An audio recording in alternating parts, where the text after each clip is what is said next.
আম্মা জান ফাতেমা রাদিয়াল্লাহু তাআলা আনহার কাছে একজন ভিক্ষুক ভিক্ষুক এসে বলতেছে, আমাদেরকে একটা জামা দেন, আমরা জামার অভাবে চলতে কষ্ট হয়। আম্মা জান, আল্লাহু আকবার, তাফসীরের মধ্যে এসেছে তার সুন্দর নতুন জামা যেটা, সেটা আনি ভিক্ষুকের হাতের মধ্যে দিয়েছে।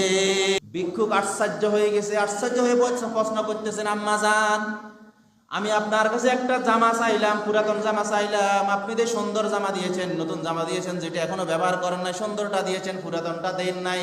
পুরাতনটা দিলেও তো দিতে পারতেন, নতুনটা কেন দিয়েছেন? আম্মাজান ভিক্ষুককে শুনাইতেছেন, শুনো ভিক্ষুক, আল্লাহ তাআলা বলেছেন, লান তানালুল বিররা হাত্তা তুনফিকু মিম্মা তুহিব্বুন। যতক্ষণ পর্যন্ত তুমি তোমার মহব্বতের জিনিস, তোমার আদরের জিনিস, তোমার পছন্দের জিনিস আমি আল্লাহর রাস্তায় খরচ না করবা, ততক্ষণ পর্যন্ত তুমি প্রকৃত ঈমানদার নয়। ততক্ষণ পর্যন্ত তুমি আমি আল্লাহর মহব্বত পাইবে না, ততক্ষণ পর্যন্ত তুমি আমি আল্লাহর ভালোবাসা পাইবে না।